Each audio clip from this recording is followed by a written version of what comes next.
All right, so over on Fox News, they recently did a panel discussion where they essentially all gave their elitist rants against a proposed 4-hour work week, which is part of this legislation that has been floating around California recently. So I wanted to play this clip for you guys, but honestly, as you're about to see, they pretty much accidentally make the arguments in favor of a 4-hour work week without even really realizing it. So let's go ahead and check in with what the Fox News ghouls are talking about. Democrats in California are trying to cancel hard work.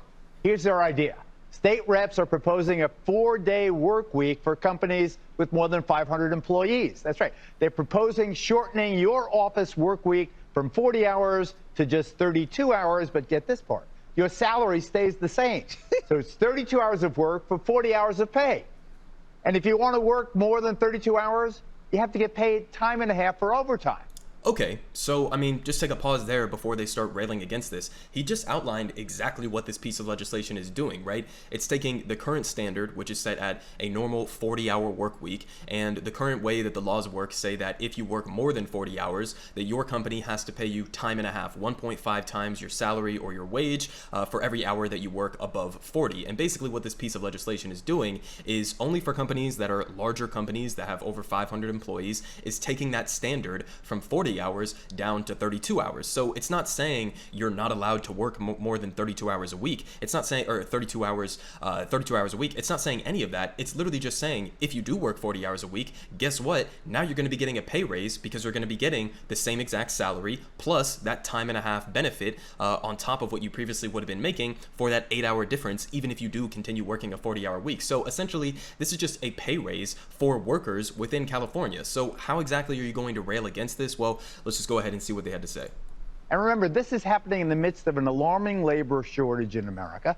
Employers cannot find workers. There's somewhere around 10 million jobs unfilled in this country right now. Are they lazy, this generation, Judge? Is that what it is? Or have they figured out life is short?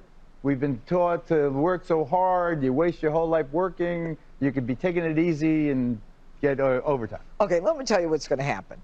If you're in a company with more than 500 employees, you get to work 32 hours instead of 40 hours. That means everybody else is going to say, I only want to work 32 hours or I'm going to quit my job, okay?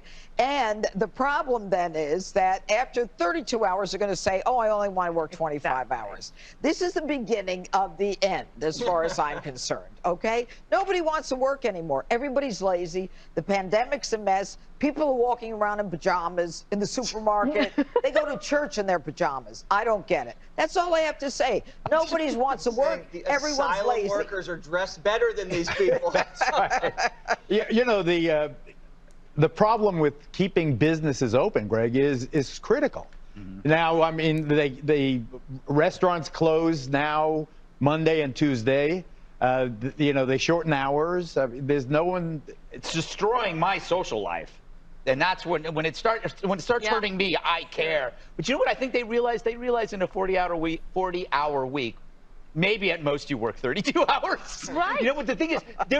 Okay, so, I mean, yeah, that's the whole fucking point, Greg. I mean, he was saying that in a joking way, but what he was just saying there is absolutely true according to the data, right? He's saying, yeah, you might show up and, you know, clock in for a total of 40 hours of work, but does everybody really have 40 hours of actual productive work? And the answer to that is a definitive no. So that would be an argument in favor of a 32-hour work week because you would be maintaining the same level of productivity for that company, while simultaneously you would also be getting a pay raise if you work on top of that. So he's making the argument for the 4-hour work week while simultaneously doing it in the most elitist way possible and condescendingly telling all workers that they're lazy for not wanting to be maximally exploited by their corporate overlords. I mean, that's essentially what all of these ghouls were saying here. And listen, every single person that you see here, from Janine Pirro over to Greg Gutfield over here, every single person sitting on this panel is a millionaire, okay? So they're sitting here on their pedestals as literal millionaires, sitting around and, you know, shitting on the working class as their profession recession, and then they're turning around and telling workers that they're lazy, workers who put in like the grueling hours and actually show up for a 40-hour work week right now, that they're just lazy for wanting to get, I don't know, a little bit of a pay raise, as we're seeing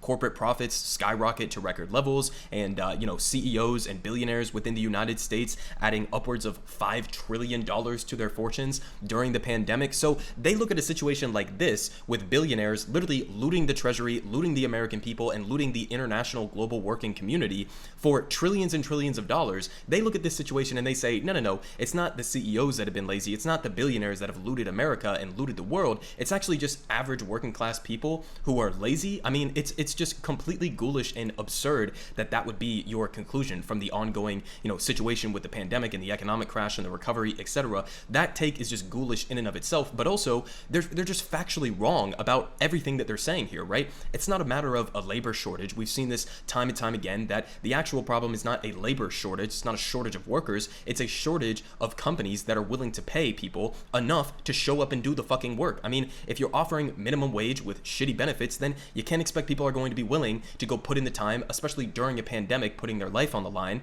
to go and show up and work for you. I mean, the problem here is very simple. You don't have a labor shortage, you have a shortage of living wages. That's been very clear throughout the pandemic. But just to give you a capitalist perspective here from Forbes, just to give you a capitalist perspective in terms of the arguments in favor of a 4-day work week, even from their own pro-capitalist perspective here. So from Forbes, they give a number of different reasons which tie into the exact same arguments that were being used by these Fox News ghouls. So they say, number one, it reduces overhead costs and overhead and other costs, saying from a financial perspective, research indicates that moving to a 4-day work week can reduce overhead and other costs. Businesses immediately eliminate a percentage of variable overhead expenses like electricity and energy consumption. They say, for example, in the Microsoft Japan trial, electricity costs fell by 23%. Also, employees use fewer office supplies and equipment, such as printers and copiers, depreciate slower, and fewer workdays also means less frequent janitorial services. And if you factor in the daily perks that many businesses offer their employees, like snacks or free lunches, the cost of savings increases even further. They also say it helps to attract and retain talent. So again, as this ghoul over on Fox News, Geraldo, is complaining about how companies can't keep workers and that they can't find anybody to stay at their jobs. Well, here's a fucking solution: the 4-day work week. They say, this proposed new way of working may help address one of the major problems employers face, employee turnover, especially since 3 out of every 4 respondents surveyed by Simple Texting stated that they would consider leaving their current job if offered a position to work for a 4-day work week. Additionally, a recent Gallup report estimated that millennial turnover costs the U.S. economy over $30 billion every year. And according to that same report, millennials rank work-life balance high on their priority list when considering employment options. And because of this, a schedule allowing one additional non-work day a week may be attractive to workers, and findings from the University of Reading supports this theory. And in that report, around 63% of employers in the United Kingdom said that a 4-day work week helped attract and retain talent. So if you got a problem with a labor shortage, this is a solution to that. This is not a problem that would exacerbate the so-called labor shortage. This would be a solution to that problem that he's expressing there. But finally, this is the most important one. They say increases employee productivity and well-being. Increases productivity. So that thing that Greg Gutfield was saying there at the end, where, okay, most people know that when you show up for a 40-hour work week that you're not actually working 40 productive hours. Well, yes, that is 100% true, which is why maybe we shouldn't have a 40-hour work week, which is just this completely arbitrary standard that we've maintained for decades. There's no reason to have a 40-hour work week according to the data. They say, in 2019, Microsoft Japan tested reducing the work week by 1 day, which led to a 40% boost in productivity. Not only that, but Andrew Barnes, the founder of the New Zealand company Perpetual Garden, tried the same experiment, and in the end, his employees were happier and more productive. That's because they are working smarter, not harder. And researchers in Iceland have also found that a 4-day work week without pay cut improved workers' well-being and productivity. And for 4 years, researchers tracked 2,500 employees who reduced their work week to 35 to 36 hours, and they discovered that worker well-being dramatically increased across a range of indicators. from perceived stress and burnout to health and work-life balances, and at the same time, employee productivity remained the same or improved. Okay, so all of the different problems that they were just laying out here are literally solved by the solution that they're complaining about here and portraying as if it's just a matter of workers trying to be lazy. I mean, it's just ridiculous. And if you want to get anecdotal with it, well, we have a couple recent examples. This was just an argument that an article that came out on April 13th, just a couple days ago. A company that switched to a 4-day work week to stop employees quitting in droves says business has never been better. So business has never been better. Okay, imagine that. Imagine you could actually treat your employees slightly better, maybe give them a little bit of a pay increase, maybe allow them to not be grueling away for this arbitrary standard of 40 hours a week where they're clearly not being productive for the entire time. Maybe you can have that entire dynamic and you wouldn't even upset your entire capitalist business model. So again, it's not even just a matter of this being, workers versus capital. This is an interest this is a situation where their interests are somewhat aligned, and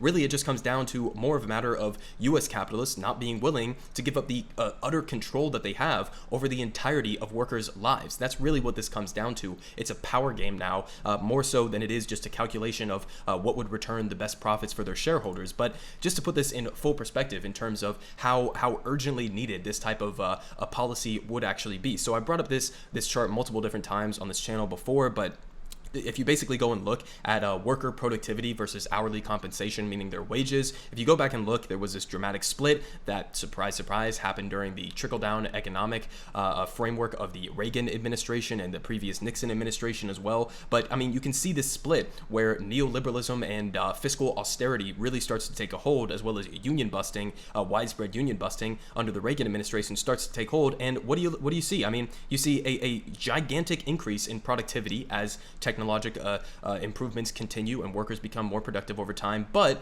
you don't see the same hourly compensation keeping track with productivity. So if you were to cut from a 40-hour work week to a 32-hour work week, or from a 5-day workday to a 4-day work week, well, or a 4-day work week, then you wouldn't see a drop in productivity. You would just see this line of hourly compensation slowly start to trickle back up to keep pace with productivity or to catch up to productivity. And again, this isn't even factoring in the fact that we see, according to the data, that there would be an even further increase of productivity if you had this 4-day work week instead of the typical 40 hours a week. So, I mean, listen, the data on this specific issue with the 4-day work week is very cut and dry, okay? It makes sense not only from the perspective of improving the lives of average working class people, it also makes sense even if you're just a business owner, even if you are a ghoulish capitalist who cares about nothing but extracting maximum surplus value from your employees and your workers. This makes sense even from a business perspective. So there really isn't any legitimate argument against it, and you can just see the contempt that Fox News and that many different capitalist enterprises and media corporations around the United States, how much contempt they really have for the working class, that they would just portray this entire situation with billionaires getting trillions of dollars richer throughout the pandemic, working class people dying and getting cast to the side by our government at every single step of this pace. They look at this entire situation and they say, no, it's just workers being lazy instead of corporate overlords having way too much power and exploiting their workers to a degree which has not been seen in decades.